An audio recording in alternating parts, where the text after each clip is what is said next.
Hello everyone, আমরা class 12 semester 3 current ইলেকট্রিসিটির theory দেখছিলাম, রাইট? আমরা ওহমের সূত্রগুলো দেখেছি, রেজিস্ট্যান্স সম্পর্কে দেখছিলাম আমরা। সো রেজিস্ট্যান্সের আমরা দুটো কম্বিনেশন দেখেছিলাম, এক সিরিজ কম্বিনেশন কেমন হয় আর একটা প্যারালাল কম্বিনেশন কেমন হয়। যারা এখনও পর্যন্ত সেই ভিডিওগুলো দেখোনি তারা কিন্তু অবশ্যই দেখে নিও। আমি প্লেলিস্ট বানিয়ে দিয়েছি, তোমরা কিন্তু ইজিলি প্লেলিস্টে অ্যাক্সেস করতে পারবে। ওকে, তো সেখানে তোমরা সব ভিডিও পেয়ে যাবে। আচ্ছা, আজকে আমি যেটা দেখাবো যে রেজিস্ট্যান্সের মিক্সড কম্বিনেশন কেমন হয়। জেনারেলি তুমি যখন প্রবলেম করবে দেখবে সবই মিক্সড কম্বিনেশন ফর্মেই থাকবে। সো সেরকম পার্টিকুলার কিছু নেই, জাস্ট প্রবলেম করার জন্য কিভাবে তুমি অ্যাপ্রোচ করবে সেই জিনিসটা আমি দেখিয়ে দিচ্ছি, ঠিক আছে? So mixed combination of resistance, mixed combination of resistance. Okay, so রেজিস্ট্যান্সের মিক্সড কম্বিনেশন কেমন হয় সেটা দেখো। মিক্সড মানে বুঝতেই পারছো, সেখানে প্যারালাল কম্বিনেশনও থাকবে অ্যান্ড সিরিজ কম্বিনেশনও থাকবে। আমি একটা এক্সাম্পল নিই।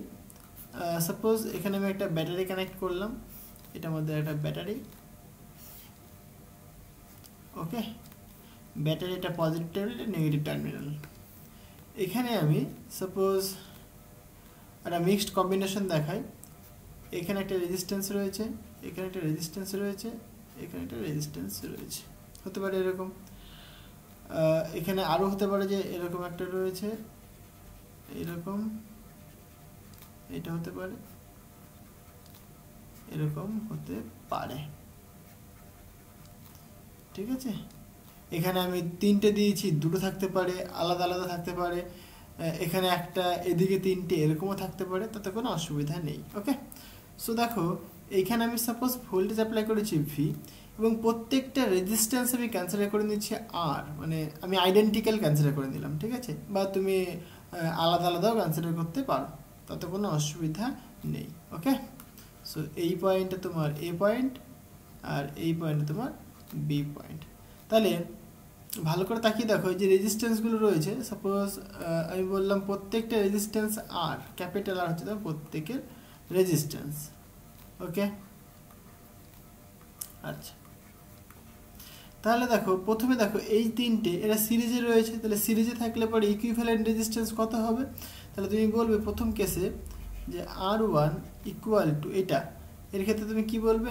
আর প্লাস আর প্লাস আর, মানে 3R, যদি আইডেন্টিক্যাল রেজিস্ট্যান্স হয় তাহলে। আর না হলে তুমি এখানে কি লিখবে? এটা যদি সাপোজ আর ওয়ান, এটা আর টু, এটা আর থ্রি হয়, তাহলে আর ওয়ান প্লাস আর টু প্লাস আর থ্রি। ক্লিয়ার হয়েছে? সিমিলারলি তাহলে এর রেজিস্ট্যান্সটা কত হবে? 3R হবে, এরও 3R হবে। তাহলে আমি এটার যদি ইকুইভ্যালেন্ট ফর্ম দেখি, সো ইকুইভ্যালেন্ট ফর্ম আমি এখানে দেখিয়ে দিই, এখানে নিচেই দেখাই। আমি যদি ইকুইভ্যালেন্ট ফর্ম দেখি তাহলে কি লিখতে পারি আমরা? যে ওপরে তিনটেকে কম্বাইন করলাম, কম্বাইন করে আমি একটা রেজিস্ট্যান্স পেলাম, সেটা কত? 3R।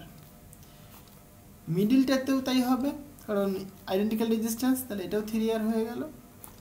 আর লাস্ট ওয়ানটা, এটা কত? এটাও তোমার 3R।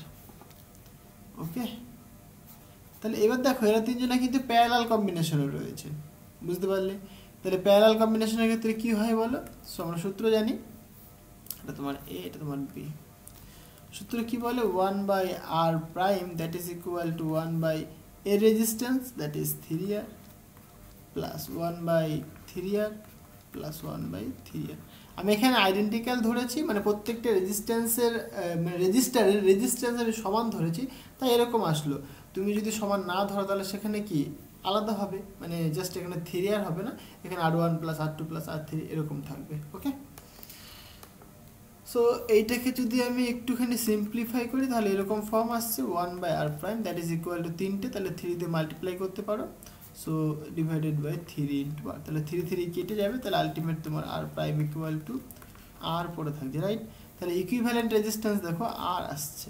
তাহলে আমি যেমন কম্বিনেশনটা নিয়েছি, এই কম্বিনেশনের দরুন যে ইকুইভ্যালেন্ট রেজিস্ট্যান্স সেটা কিন্তু আমাদের আর আসছে, মানে প্রত্যেকটা রেজিস্ট্যান্স কিন্তু আর করেছিল, সেই আর ভ্যালুটাই কিন্তু আমাদের আলটিমেট দিচ্ছে। বুঝতে পারলাম? এখানে আমি যেমন ধরেছি সেই অনুসারে এই অ্যান্সারটা এসছে, তুমি যদি আলাদা আলাদা ক্যান্সেল করো তাহলে আলাদা রকম অ্যান্সার আসবে। ওকে, সো এটা আমাদের একটা ইকুইভ্যালেন্ট সার্কিট আর কি, ইকুইভ্যালেন্ট সার্কিট, এই অপারেটর ইকুইভ্যালেন্ট সার্কিট। ওকে, আচ্ছা, আশা করি জিনিসটা বোঝাতে পারলাম, একদম সিম্পল জিনিস, কিছুই না। এই যে আমরা রেজিস্ট্যান্স বলছি, ধরো তোমাকে একটা রেজিস্টার দিলাম, ঠিক আছে, তুমি দোকানে কিনতে গেলে একটা রেজিস্টার তোমাকে দিল। রেজিস্টার যদি তুমি ছবি দেখো এরকম দেখতে হয়, খানিকটা একটা সিলিন্ড্রিক্যাল টাইপ থাকে, এখানে কালার দেওয়া থাকে, কোনোটায় লাল থাকে, ব্লু থাকে, মানে গ্রিন থাকে, আর এখানে হয় সিলভার কালার, আর না হলে সাপোজ সিলভার কালারটাকে আমি এটা বললাম, সিলভার কালার হতে পারে, আর অথবা এখানে গোল্ডেন কালার হতে পারে, ঠিক আছে। সো এই তিনটে তোমার কালার, আর লাস্ট যেটা নিয়েছি আমি সেটা কি, হয় সিলভার হতে পারে নাহলে গোল্ডেন হতে পারে, এটা দিয়ে এরারটাকে মানে মেজার করা হয়ে থাকে আর কি, বুঝতে পারলে। তো এটা আমাদের একটা রেজিস্টার, মানে আমার ছবি অনুসারে একটা রেজিস্টার। সো এটা একটা আমাদের রেজিস্টার, বুঝতে পারলে, রেজিস্টার।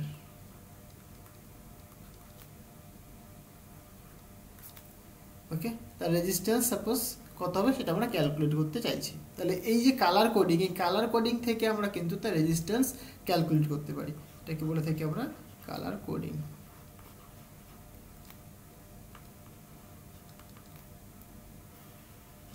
ওকে, সো দেখো একটা রুল রয়েছে, সেই রুলটা যদি তুমি একটুখানি মনে রাখো তাহলে তোমার হয়ে যাবে। সেই রুলটাকে বলি আমরা বি বি রয়, আর সব ক্যাপিটাল দাও, B B Roy is a BB Roy is a good boy, very good worker, is a good boy, sorry, very good worker। ওকে, এখানে যে প্রত্যেকটার দেখো আমি হচ্ছে গিয়ে মানে ফার্স্ট ইয়েটা মানে লেটারটা আমি ক্যাপিটালে দিয়েছি, তাহলে যে বি এটা কালার, এটা রিপ্রেজেন্ট করছে ব্ল্যাক, মানে দেখো তুমি গোনো, তুমি 0 থেকে স্টার্ট করতে পারো বা 1 থেকে স্টার্ট করতে পারো, অ্যাকচুয়ালি 1 থেকে স্টার্ট করি আমি, 1 2 3 4 5 6 7 8 9, না 1 থেকে করলে হবে না, কারণ নাহলে পরে এটা হয়ে যাবে, সো 0 থেকে করতে হবে, 0 1 2 3 4, এটা 5, এটা 6 7, এটা 8, এটা 9, বুঝতে পারলে। তাহলে B B Roy is a good boy, very good worker, তাহলে এই যে একটা আমি সেন্টেন্স বলে এটা যদি মনে রাখতে পারো তাহলে তোমার সব হয়ে যাবে। প্রথমে যে 0 পয়েন্টে দেখো, 0 থেকে রয়েছে বি, বি ফর ব্ল্যাক, 1, এই বি ফর ব্রাউন, ঠিক আছে, ব্রাউন, এই যে R, R for red, O for orange, Y, Y for yellow, হলো। আচ্ছা এখানে আর দিলাম কেন, এখানে নাম্বার করি আমরা, সো এখানে 2, এটা 3, এটা 4, 5 নম্বরে কি রয়েছে দেখো, গুড, মানে জি, তাই তো, এটা হচ্ছে তোমার গ্রিন, জি ফর গ্রিন, আর আর আর হচ্ছে বি, এখানে করি আমি 6 নম্বরটা, এই বি ফর ব্লু, ওকে, 7 নম্বর ভি, ভায়োলেট,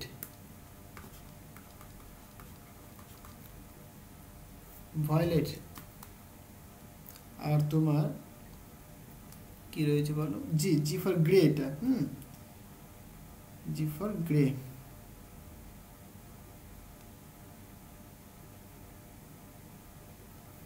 জি ফর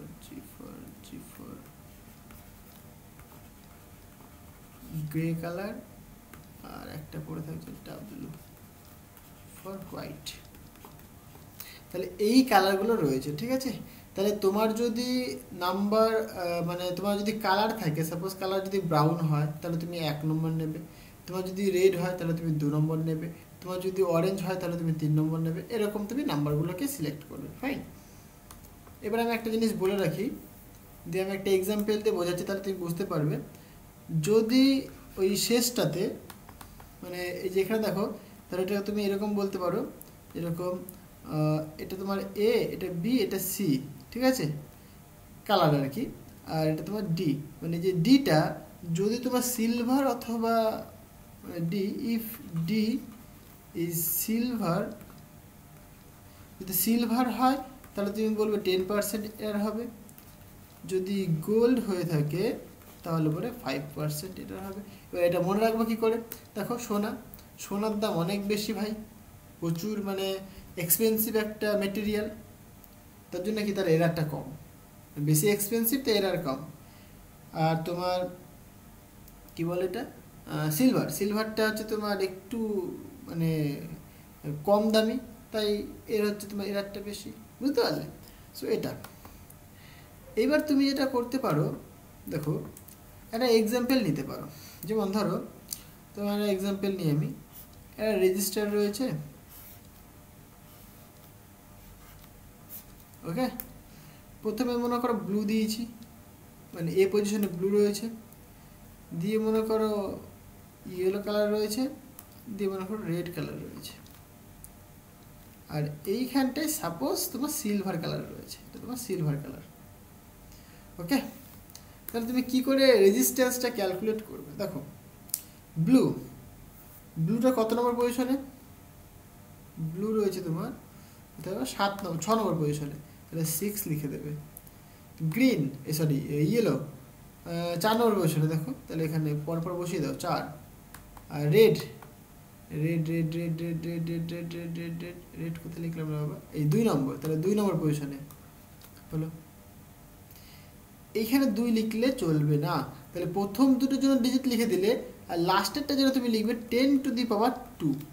কি বললাম, মানে প্রথম দুটোর জন্য তুমি সংখ্যা, মানে এটা যেরকম 6 নম্বর পজিশনে রয়েছে সুতরাং 6 পুট করে দিলে, যেরকম হলুদ কালারটা 4 নম্বর পজিশনে রয়েছে 4 পুট করে দিলে, কিন্তু লাস্ট যে কালারটা থাকবে সেটাকে তুমি সবসময় 10⁻4 ফর্মে লিখবে, ঠিক আছে। এটা যদি 4 নম্বর পজিশনে হতো তাহলে আমি লিখতাম 10⁻4।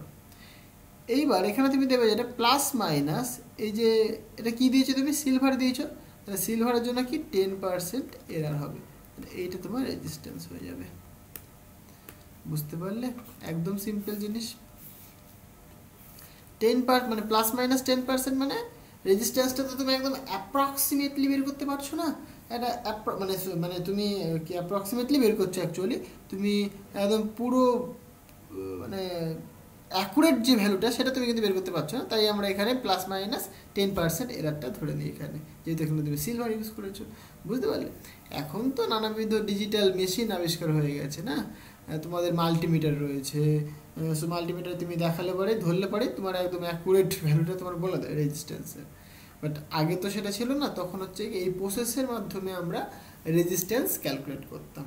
বুঝতে পারলে, সো এখান থেকে তুমি কি বলতে পারো, দেখো আমি যদি ক্যালকুলেট করি তাহলে 64 দুটো শূন্য ইন্টু 10% মানে 10/100, তাহলে 0 কাটলে এখানে 10 কাটলো মানে 640। তাহলে তোমার যে রেজিস্ট্যান্সটা অ্যাকচুয়ালি হবে সেটা কত হবে বলো তো, সুতরাং resistance R that is equal to 6400 plus minus 640, ঠিক লিখলাম। হ্যাঁ, তাহলে এইটা তোমার এত ওহম, এইটা তোমার রেজিস্ট্যান্স হয়ে দাঁড়াবে। বুঝতে পারলাম, একদম কিছুই নেই, সিম্পল জিনিস। মানে যেটা বুঝতে হবে, প্রথম যে দুটো কালার সেই দুটো কালারের জন্য জাস্ট তাদের পজিশনটা বসে যাবে, আর লাস্ট মানে থার্ড যে কালারটা রয়েছে তার জন্য কি 10⁻4 পজিশনে বসবে, ওকে। আর এখানে তুমি দেখবে গোল্ড রয়েছে না সিলভার রয়েছে, গোল্ড থাকলে পরে 5% এরার করবে, সিলভার থাকলে 10% এরার করবে। তাহলে এই হচ্ছে তোমার রেজিস্ট্যান্স ক্যালকুলেট করার প্রসেস। তাহলে কি বললাম সূত্রটা, বিবি রয়, এখানে রয়টা কিন্তু ক্যাপিটালে দেবে, is a good boy, very good worker, okay. B B Roy is a good boy, very good worker. এটা মনে রেখে নেবে, তাহলে তোমাদের সুবিধা হবে। ওকে, আচ্ছা এবার দেখো খুব ইন্টারেস্টিং জিনিস আমরা শিখবো আস্তে আস্তে। আমরা সবাই ভোল্টেজ বা বিভব প্রভেদ আমরা দেখছিলাম, তাই না? আমরা অনেক সময় দেখবে তড়িৎচালক বল ইউজ করি আমরা, মানে ইলেকট্রোমোটিভ ফোর্স। এখানে তোমরা নাম শুনে মানে এরকম ভাবছো হয়তো যে ফোর্স বলছে, ফোর্স মানে একটা যে নিউটনের যে ফোর্স রয়েছে সেই ফোর্স থাকবে, তাই তো? একদম ভুল ভাবছো। So electromotive force, electromotive force, ওকে।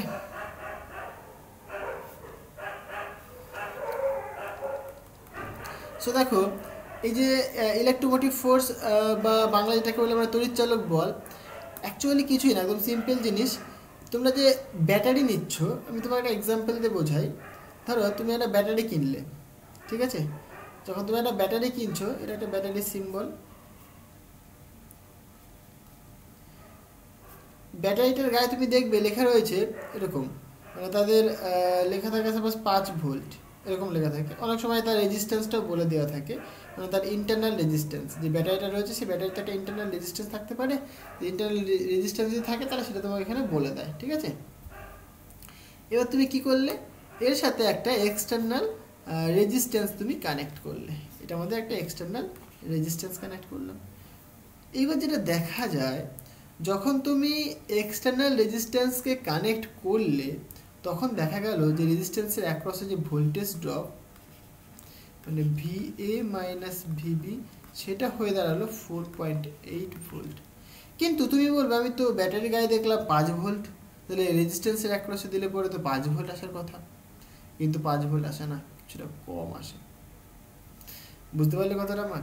তাহলে যখন এই কমটা কেন আসে, এই যে ব্যাটারি তুমি নিয়েছো, সেই ব্যাটারির যদি কোনো ইন্টারনাল রেজিস্ট্যান্স থেকে থাকে, সেই ইন্টারনাল রেজিস্ট্যান্সের জন্য কিছু পরিমাণ ভোল্টেজ লস হয়ে যায়। সেই লসের দরুনে কিন্তু তুমি রেজিস্ট্যান্সের অ্যাক্রসে ভোল্টেজটা কিছুটা কম পাও। বুঝতে পারলে? তাহলে বদ্ধ বর্তনীর ক্ষেত্রে আমরা কি পাচ্ছি? Potential difference. তাহলে পোটেনশিয়াল ডিফারেন্স পাওয়া যায় ক্লোজড সার্কিটের ক্ষেত্রে।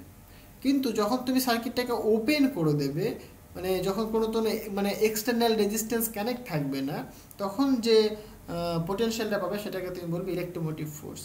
তাহলে এখানে যে ফোর্স টার্মটা ইউজ করেছে, তোমরা ভাবতেই পারো যে ফোর্স মানে F = m এর মানে ব্যাপার আসবে, কিন্তু সেটা কিন্তু নয় এখানে। বুঝতে পারলে? এখানে ফোর্সের কোনো মিনিংই নেই, ফোর্স মানে সেই মিনিংটাকে বোঝায় না। এটা এখানেই বোঝায় এটাই যে যদি তুমি ফ্রি অবস্থায় রাখো, মানে কোনো এক্সটার্নাল রেজিস্ট্যান্স যদি কানেক্ট না করো, তাহলে কিন্তু এর যে ভোল্টেজ ডিফারেন্সটা সেটাই তার ইলেকট্রোমোটিভ ফোর্স হবে, তড়িৎচালক বল হবে, ঠিক আছে? আশা করি জিনিসটা বোঝাতে পারলাম। সো আমি যদি লিখে দিই, মানে পোটেনশিয়াল ডিফারেন্স হবে শুধুমাত্র, পোটেনশিয়াল ডিফারেন্স তুমি পাবে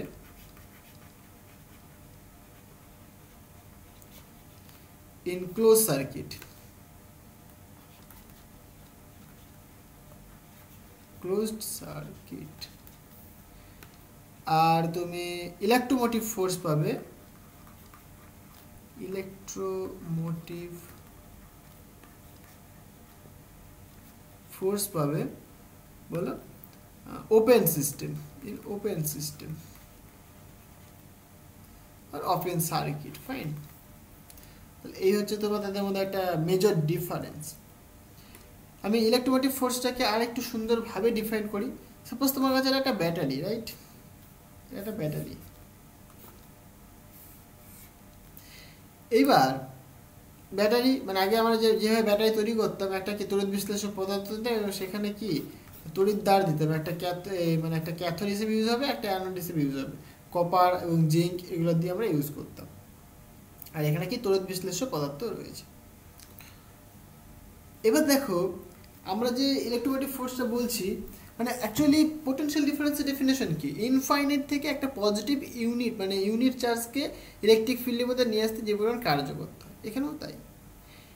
একটা ইলেকট্রনকে, এটা সাপোজ মানে ক্যাথোড, আর এটা তোমার অ্যানোড।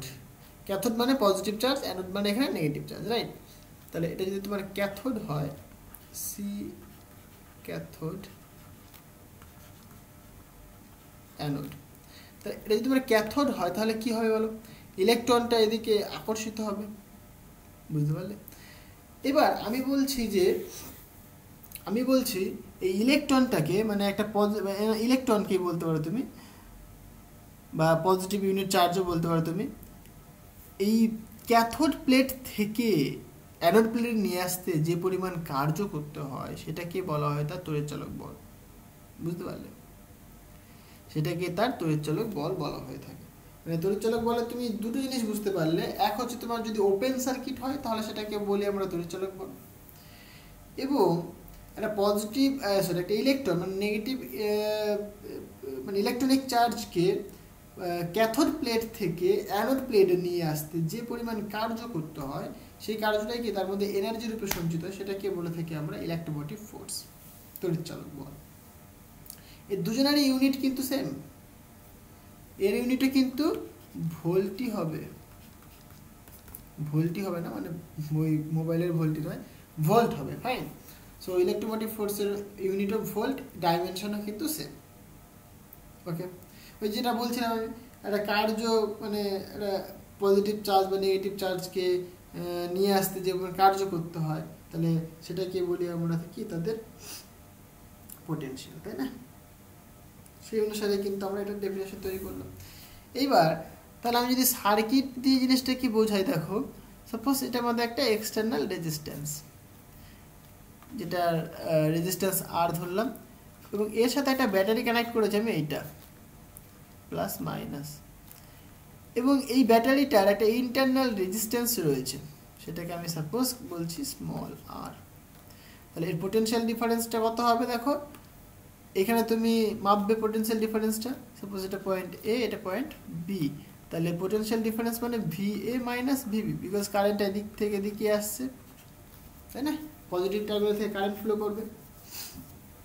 আচ্ছা, তাহলে প্রথমে তুমি কি ক্যালকুলেট করবে বলো তো, এর যে সার্কিটটার যে টোটাল মানে ইকুইভ্যালেন্ট রেজিস্ট্যান্স সেটা তুমি ক্যালকুলেট করবে। তাহলে দেখো এখানে কিন্তু একটা সিরিজে রয়েছে, তাহলে রেজিস্ট্যান্স কি হবে, R prime equal to R plus small R, fine. এবার এই রেজিস্ট্যান্সের অ্যাক্রসে কতখানি ভোল্টেজ ড্রপ করেছে, so voltage drop V A minus V B equal to current into resistance, কারণ ওহমের সূত্র বলছে কারেন্ট ইন্টু রেজিস্ট্যান্স, রেজিস্ট্যান্স মানে এখানে কত, এখানে কিন্তু স্মল আর হবে না, টোটাল আর হবে, তাহলে সেটা কত বলো, আর প্লাস স্মল আর। তাহলে এই ভি এ মাইনাস ভিবি এটাকে আমি সাপোজ কনসিডার করছি স্মল ভি, স্মল ক্যাপিটাল যাই হোক না কেন, ভি সে, ফাইন। তাহলে এখান থেকে তুমি বলতেই পারো যে V equal to I R plus I into small R, বুঝতে পারলে? তাহলে V equal to, sorry V নয়, এটা আমি মিস্টেক করলাম এখানটায়, এই যে পোটেনশিয়াল ডিফারেন্স এটা শুধুমাত্র কি স্মলার রেজিস্ট্যান্সের থ্রু দিয়ে যাচ্ছে, তাই না? মানে স্মলার রেজিস্ট্যান্সের থ্রু দিয়ে আই পরিমাণ কারেন্ট যাচ্ছে, ভালো করে বুঝে নাও, এখানে আমি একটু মিস্টেক করেছি, জিনিসটা কি বলে দিচ্ছি। এইটা তোমার পোটেনশিয়াল ডিফারেন্স লিখতে পারো না, কেন পারো না? কারণ দেখো দুটো রেজিস্ট্যান্সকে যদি তুমি মানে ইকুইভ্যালেন্ট করে দাও, মানে সিরিজ কম্বিনেশন যদি অ্যাড করে দাও, তাহলে কি আর প্লাস স্মল আর এটা একটা রেজিস্ট্যান্স হয়ে গেল। তাহলে এই দুটো রেজিস্ট্যান্সের অ্যাক্রসে পোটেনশিয়াল ডিফারেন্স কিন্তু ই হচ্ছে তোমার ইলেকট্রোমোটিভ ফোর্স, বুঝতে পারলে? তাহলে এখানে ই হবে, এখানে কি হবে বলো বাবা, ই হবে। আর এই যে আর এর অ্যাক্রসে যে ভোল্টেজ ড্রপ হচ্ছে সেটা কতখানি, সেটা কি, সেটা V A minus VB that is equal to small I, sorry I into capital R. এই যে এইটুকুনি, এইটা হচ্ছে তোমার আর মানে ক্যাপিটাল আর এর অ্যাক্রসে পোটেনশিয়াল ড্রপ, বুঝতে পারলে? আর দুটো অ্যাক্রসে পোটেনশিয়াল ড্রপ তো এখানে capital E.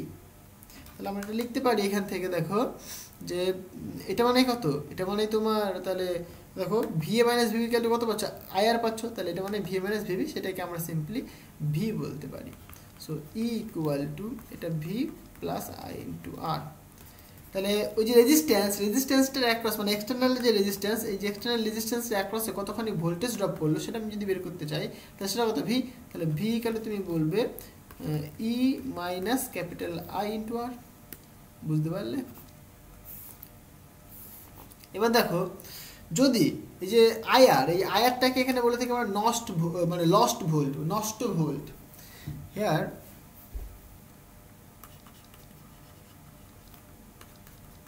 IR is called lost volt, নষ্ট ভোল্ট। কেন নষ্ট ভোল্ট বলছে এটাকে দেখো, এই যে তড়িৎ বিশ্লেষ্য পদার্থ, তার তড়িৎ বিশ্লেষ্য পদার্থের মধ্য দিয়ে যখন আমি নিয়ে যাচ্ছি তখন কি সেখানে কিছু পরিমাণ পোটেনশিয়ালটা লস হবে সেখানে, তাই এখানে মাইনাস আই ইন্টু স্মলার চলে আসছে বিকজ অফ রেজিস্ট্যান্স। এই যে তড়িৎ বিশ্লেষ্য পদার্থ তার মধ্যেও কিছু একটা রেজিস্ট্যান্স রয়েছে, সেই রেজিস্ট্যান্সের দরুনই কিন্তু আমাদের এরকম একটা ফর্ম আসছে। খুব ইম্পর্টেন্ট, বুঝতে পারলে?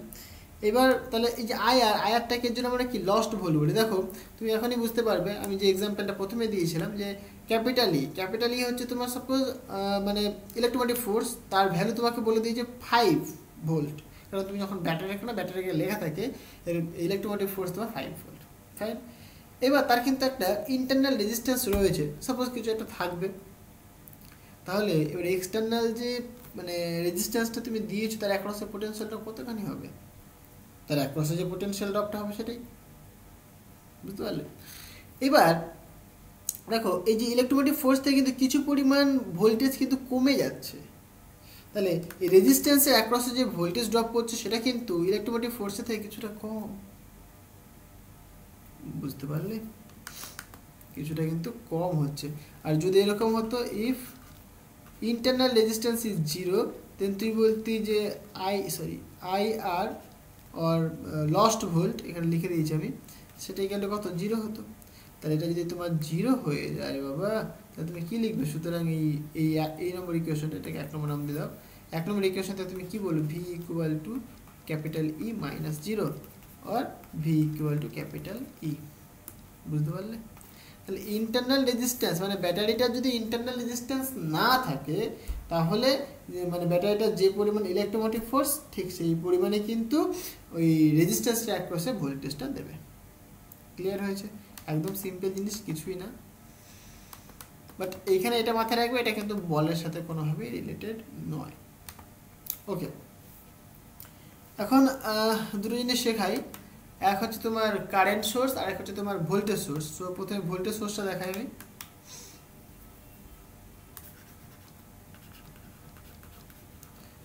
ভোল্টেজ সোর্স, ভোল্টেজ সোর্স বলতে জাস্ট একটা ব্যাটারি তুমি কানেক্ট করেছো, ব্যাটারি হতে পারে, এসি কারেন্ট হতে পারে। ধরো তুমি একটা এসি কারেন্ট তুমি কানেক্ট করছো এবং তার সাথে কি একটা রেজিস্ট্যান্স তুমি কানেক্ট করে দিলে, দিয়ে এবার এক্সটার্নাল কিছু অ্যাড হবে। সাপোজ একটা লোডই আমি অ্যাড করে দিলাম।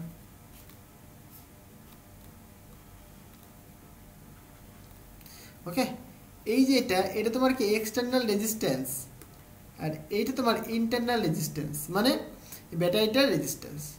এবার দেখো যদি স্মলারটা যদি খুবই ক্ষুদ্র হয়, তাহলে পরে কিন্তু ইজিলি আমরা এই ক্যাপিটাল আর অ্যাক্রসে ভোল্টেজ ড্রপটা পেয়ে যাব।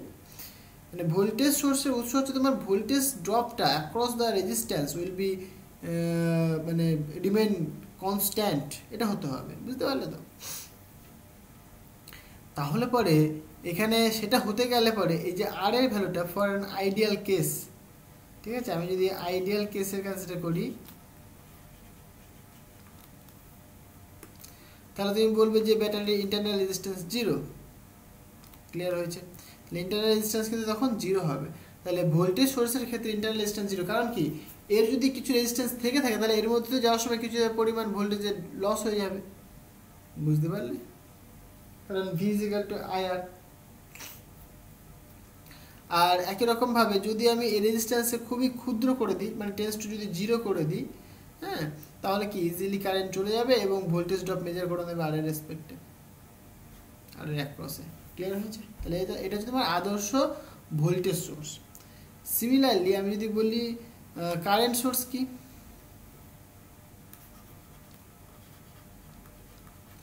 কারেন্ট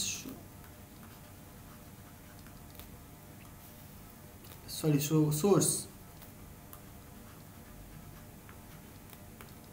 ওকে, এখানে কি হয় এটার ক্ষেত্রে একটুখানি উল্টো, মানে সাপোজ এটা আমাদের কারেন্ট সোর্স, আচ্ছা এখানে লিখে দিই, এটা আমাদের ভোল্টেজ সোর্স, তো ভি রয়েছে, এটা ভি, ওকে।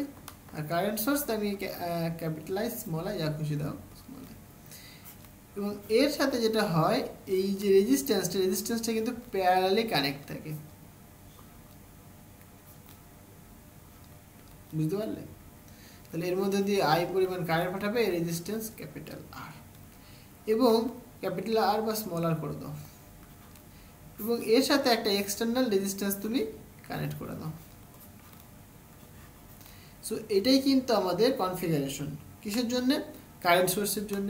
তাহলে এবার দেখো আমি কি চাইছি, যে কারেন্ট এদিক দিয়ে যাবে, এই যে এক্সটার্নাল যে রেজিস্ট্যান্স রয়েছে তার থ্রু দিয়ে নামবে, রাইট? তাহলে সেটা তখনই পসিবল যদি আর এর মানটা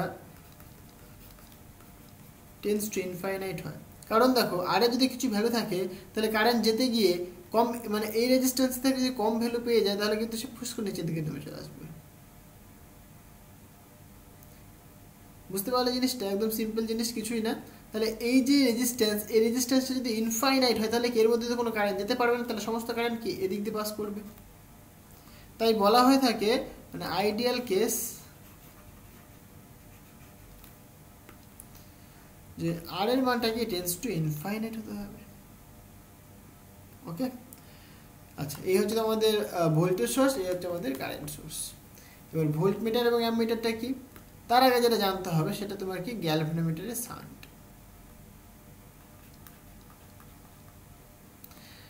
তাহলে শান্ট কি? শান্ট হচ্ছে একটা বাইপাস, মানে যে আমরা যেরকম থেকে বাইপাস সার্জারি করি, সেই বাইপাস সার্জারিটাকে বলা হয়ে থাকে শান্ট, ঠিক আছে? মানে অ্যাকচুয়ালি কি হয়, যে গ্যালভানোমিটার খুবই একটা সেন্সিটিভ মেটেরিয়াল, মানে মেজারেবল মেটেরিয়াল, ঠিক আছে? যে মেজার করে, ভোল্টেজ বলো, অ্যামমিটার বলো, এগুলো মেজার করে, পাওয়ার মেজার করে, রেজিস্ট্যান্স মেজার করে।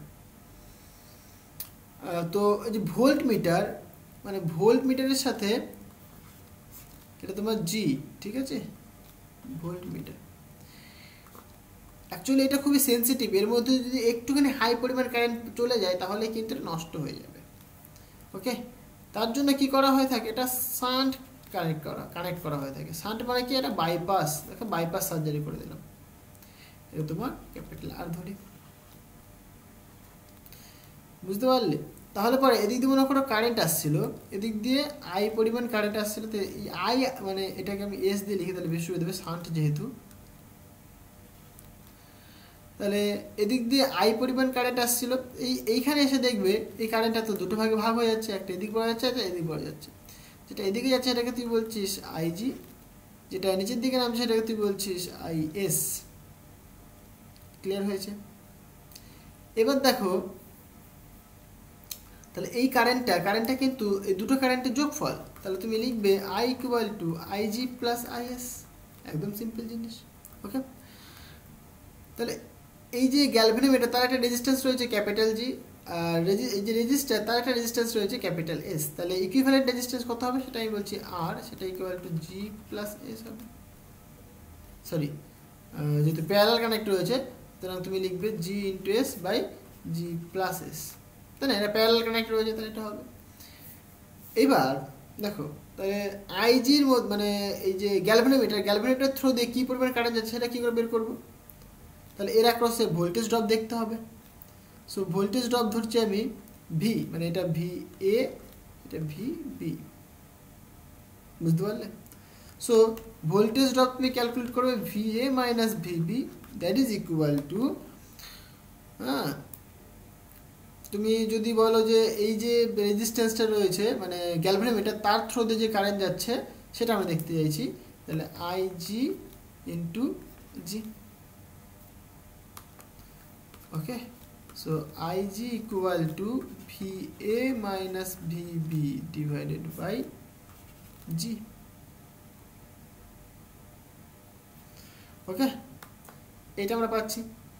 সো এবার দেখো, এখানে কারেন্ট যাচ্ছে আই পরিমাণ, আর পোটেনশিয়াল ড্রপ কিন্তু ভি এ মাইনাস ভিবি, তাহলে তুমি কি লিখতে পারো, যে V A minus V B equal to I into R, R এর মান কত বাবা, আর এর মান কিন্তু তোমার GS divided by G plus S, এটা ওকে। তাহলে ভিএ মাইনাস ভিবির ভ্যালু কিন্তু আমি এখানে বের করে ফেলেছি অলরেডি, তাহলে এই ভ্যালুটা আমি এখানে পুট করতে পারি। সো নাও, সুতরাং তাহলে আই জি সেটা কত আসছে বলো, ভিএ মাইনাস ভিবি কত, তাহলে আই ইন্টু এটার মান তোমার জিএস, আচ্ছা লিখে একটা লিখ, divided by G plus S into G, তাহলে জি জি ক্যান্সেল হয়ে যাবে, তাহলে আলটিমেট কি পড়ে থাকবে বাবা, তাহলে পড়ে থাকবে আই জি, আচ্ছা এটাকে এখানে লিখে আই জি ইকুয়াল টু, তাহলে জি জি কেটে যাবে, তাহলে I into S divided by G plus S, এটা পড়ে থাকবে। তাহলে এটা কি লিখলাম, এইটা তোমার যে মানে গ্যালভেনোমিটারের মধ্যে দিয়ে কী পরিমাণ কারেন্ট যাচ্ছে সেটা, কারণ প্রথমেই বললাম এটা একটা সেন্সিটিভ মেটেরিয়াল, মানে সেন্সিটিভ মেজারেবল মেটেরিয়াল, ওকে। তো তার মধ্যে দিয়ে একটুখানি বেশি পরিমাণ কারেন্ট গেলে সেটা নষ্ট হয়ে যেতে পারে, খুবই সেন্সিটিভ। এবার আমরা দেখতে চাইছি যে শান্ট, এটাকে বলে আমরা শান্ট, এই শান্টের থ্রু দিয়ে কী পরিমাণ কারেন্ট পাস করছে, ফাইন। সো দেখো, তাহলে তার অ্যাক্রসে ভোল্টেজ ড্রপটা আমরা জানি, so VA minus VB, current যাচ্ছে তোমার আইএস, ওকে, কারেন্ট যাচ্ছে তোমার কত আইএস, এবং তার রেজিস্ট্যান্স এস, এটা। তাহলে এখান থেকে তুমি আইএস ইকুয়াল টু বলতে পারো VA minus VB divided by S. So এখান থেকে তুমি আইএস ইকুয়াল টু লিখবে ভিএ মাইনাস ভিবির ভ্যালু কত বলো, এখনই ক্যালকুলেট করলাম, I into G into S divided by G plus S into S, right. তাহলে এখানে তোমার এস এস ক্যান্সেল হয়ে যাচ্ছে, আলটিমেট তোমার পড়ে থাকছে আই এস ইকুয়াল টু, মানে শান্টের থ্রু দিয়ে যে কারেন্টটা পাস করছে সেটা into equal to I into G divided by G plus S, okay. তাহলে পরে শান্ট রেজিস্ট্যান্সের থ্রু দিয়ে কী পরিমাণ কারেন্ট যাচ্ছে সেটাও আমরা দেখতে পাচ্ছি, আবার গ্যালভানোমিটারের থ্রু দিয়ে কী পরিমাণ কারেন্ট যাচ্ছে সেটা আমরা দেখতে পাচ্ছি। এইবার একটা ক্রাইটেরিয়া রয়েছে, সেটাকে আমরা বলে থাকি যেরকম ধরো মানে গুণাঙ্ক, বুঝতে পারলে, এই যে আইজি আমি বললাম প্রথমে মানে গ্যালভানোমিটারটা সেন্সিটিভ, তাহলে ওর মধ্যে যে কারেন্ট সেটা কি কম যাওয়া দরকার। সো যদি এটা হয় যে আইজি ইকুয়াল টু টোটাল কারেন্টের এন ভাগ যদি হয়ে থাকে, বুঝতে পারলে কথাটা আমার, তাহলে মানে আইজি বলতে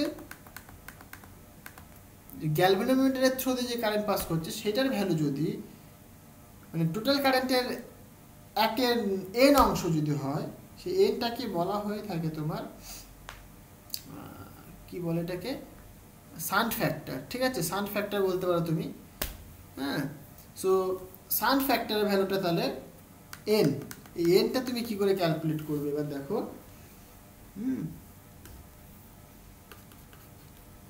তাহলে এখান থেকে তুমি এক কাজ করতে পারো, আই ভ্যালু তুমি পুট করতে পারো, আই কত বাবা, আইজি প্লাস আই এস হবে আই, অথবা তুমি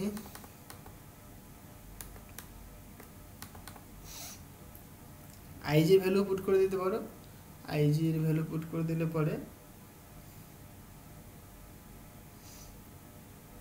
তাও হবে না, কারণ হচ্ছে আইজির ভ্যালু তোমার এটা রয়েছে, আইজি ভ্যালু পুট করে দাও তাহলেও হবে, কোনো অসুবিধা নেই। সো আইজির ভ্যালু যদি পুট করি আমরা আই ইন্টু জি, যেহেতু এবার মনে রাখা টেকনিকটা দেখো, যার মধ্য দিয়ে তুমি কারেন্ট দেখছো সেটা উপরে থাকবে না, তাহলে আয়ের মধ্যে মানে জি মানে গ্যালভানোমিটারের থ্রু দিয়ে তুমি কারেন্ট দেখছো, সুতরাং উপরে কী হবে এস হবে। তুমি দেখো শান্টের থ্রু দিয়ে কারেন্ট দেখছো, উপরে কিন্তু জি, রাইট, মনে রাখার টেকনিক এটা। সো আই ইন্টু যেহেতু গ্যালভানোমিটারের থ্রু দিয়ে কারেন্ট যাচ্ছে, তাহলে পরে কি S by G plus S equal to I by N. So এখান থেকে দেখো আই ক্যান্সেল হয়ে যাচ্ছে, আর এন ইকুয়াল টু পড়ে থাকছে G plus S divided by S. তাহলে সুতরাং তুমি বলবে n equal to g/s plus 1 और n equal to 1 plus g/s, এত ফ্যাক্টর। ক্লিয়ার হয়েছে? তাহলে এটাকেই বলা হয়ে থাকে তোমার শান্ট ফ্যাক্টর। তাহলে n এর মানটা দিয়ে কি বুঝতে পারছি আমরা, যে গ্যালভানোমিটারের থ্রু দিয়ে কি পরিমাণ কারেন্ট যাবে, টোটাল কারেন্টের কতখানি গ্যালভানোমিটারের থ্রু দিয়ে যাবে। কারণ গ্যালভানোমিটার একটা সেন্সিটিভ মেটেরিয়াল, বুঝতে পারলে, সেন্সিটিভ ডিটেক্টর। তাহলে সেটা যদি নষ্ট হয়ে যায় তাহলে তো আর কিছুই কাজ করতে পারবে না। সো সেটা খুবই সেন্সিটিভ, সেটাকে কেয়ারফুলি রাখতে হয়। তার জন্য আমরা এখানে শান্ট ইউজ করি। শান্ট, এটাকে শান্ট বলা হয়ে থাকে অথবা বাইপাস বলা হয়ে থাকে। হ্যাঁ, মানে সাইড দিয়ে একটা মানে পাস করে রাস্তা তৈরি করে দিয়েছে, বুঝতে পারলে? ওকে, আচ্ছা, তাহলে এইটা যদি তুমি বুঝতে পারো তাহলে এখন যেটা করবো আমরা সেটা তোমার অ্যামমিটার আর ভোল্ট মিটার। অ্যামমিটার কি, ভোল্ট মিটার কি?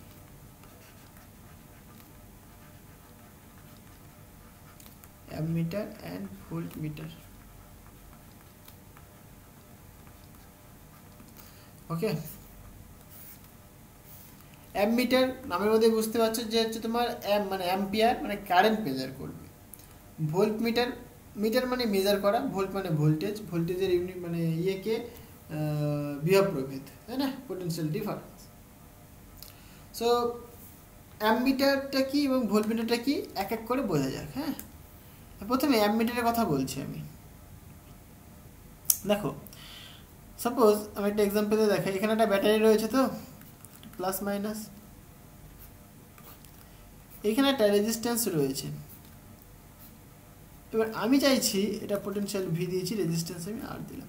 আমি চাইছি রেজিস্ট্যান্সটা মধ্য দিয়ে যে পরিমাণ কারেন্ট যাচ্ছে সেই কারেন্টটা কতখানি সেটা আমি বের করতে চাইছি। তাহলে দিক দিয়ে একটা কারেন্ট আসছে, সেটা আই পরিমাণ কারেন্ট, রাইট? তাহলে পরে আমি যদি রেজিস্ট্যান্সের থ্রু দিয়ে কারেন্ট মেজার করতে চাই তাহলে কি হতে হবে?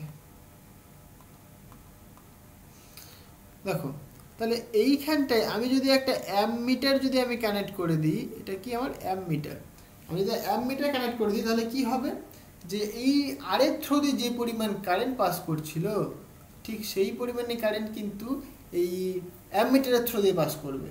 তার ফলে কি অ্যামমিটারের কাটার বিক্ষেপণ দেখা যাবে, বুঝতে পারলে? এই যে অ্যামমিটার বা ভোল্ট মিটার আমরা পড়বো সেগুলো, সেটা কিন্তু অবশ্যই গ্যালভানোমিটারের একটা মানে মানে গ্যালভানোমিটার দিয়ে মেনলি এটা তৈরি করা হয়ে থাকে, ঠিক আছে? সুতরাং গ্যালভানোমিটার একটা পার্ট বলতে পারো তোমরা। সো গ্যালভানোমিটার দিয়ে তোমার অ্যামমিটার তৈরি করা হয়ে থাকে, আর গ্যালভানোমিটার দিয়েই তোমাদের ভোল্টমিটার তৈরি হয়ে থাকে, ঠিক আছে?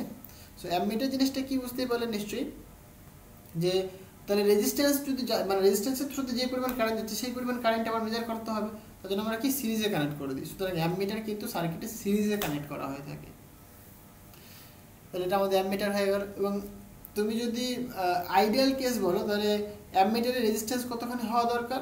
0 হওয়া দরকার, বিকজ এর যদি কিছু রেজিস্ট্যান্স থাকে তাহলে কারেন্টের কিন্তু হেরফের হবে, বুঝতে পারলে? সুতরাং যে এই মানে ফর আমি আইডিয়াল কেস যদি বলি আমি, সো আইডিয়াল কেসে কিন্তু ইন্টারনাল রেজিস্ট্যান্সটা কিন্তু অবশ্যই 0। ওকে, আচ্ছা, নেক্সট আমরা এটা দেখবো, সেটা তোমার কি, ভোল্টমিটার।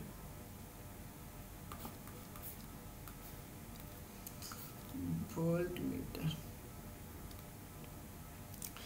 এখানে দেখো তোমার এখানে একটা রেজিস্ট্যান্স রয়েছে প্লাস, এটা মাইনাস, এ পয়েন্ট বি পয়েন্ট, এর যে পোটেনশিয়াল সেটা আমি ধরলাম ভি। ওকে, আমি ভোল্টমিটারের কথা বলছি এখন। ভোল্টমিটার তাহলে কি করে কানেক্ট করবো আমরা? দেখো, ভোল্টমিটার মানে কি, রেজিস্ট্যান্সে অ্যাক্রসে ভোল্টেজ মেজার করা। তাহলে আমি অ্যাক্রসে যদি কানেক্ট করে দিই তাহলে আমি ভোল্টেজটা মেজার করতে পারবো। এটা আমাদের ভোল্টমিটার। এইবার এই ভোল্টমিটারের রেজিস্ট্যান্সটা কিন্তু ইনফাইনাইট করা হয়ে থাকে। আশা করি জিনিসটা জানো তোমরা, কারণ দেখো এই রেজিস্ট্যান্স, এটা তো রেজিস্ট্যান্সের থ্রু দিয়ে কী পরিমাণ কারেন্ট যাচ্ছে, পোটেনশিয়াল ড্রপ কতখানি হচ্ছে সেটা আমরা ক্যালকুলেট করতে চাইছি। এবার ভোল্টমিটারটাকে যদি আমি প্যারালালি কানেক্ট করি তাহলে কি এর অ্যাক্রসে মেজার করতে পারবে, এবং তার রেজিস্ট্যান্সটা ইনফাইনাইট করা হয় একটাই কারণ, কারণ ধরো এখানে তুমি কারেন্ট পাঠাচ্ছ, তো এবার এইখানে সে কিন্তু কারেন্টটা দুটো ভাগ পাবে, একটা এদিকে আসার আর একটা এইদিকে যাওয়ার, রাইট? এইবার ভোল্টমিটারের রেজিস্ট্যান্স যদি ইনফাইনাইট হয়, মানে প্রচুর হাই ভ্যালু হয়, তাহলে নিশ্চয়ই কারেন্ট আর এদিক দিয়ে যাবে না, বুঝতে পারলে? তার জন্য ভোল্টমিটারের রেজিস্ট্যান্সটাকে হাই রাখা হয় এবং সেটাকে সার্কিটে অলওয়েজ প্যারালাল কানেক্ট করা হয়। তবে কিন্তু তুমি মানে যে রেজিস্ট্যান্সের অ্যাক্রসে তুমি ভোল্টেজ মেজার করতে চাইছো, জাস্ট এই ইনস্ট্রুমেন্টটাকে নিয়ে যাও, দুটো কাটা ধরো, পজিটিভ নেগেটিভ করে ধরো, তোমার কিন্তু পেয়ে যাবে তুমি ভ্যালুটা কতখানি ভোল্টেজ রয়েছে, বুঝতে পারলে? তাহলে এই হচ্ছে আমাদের ভোল্টমিটার, এই হচ্ছে আমাদের অ্যামমিটার।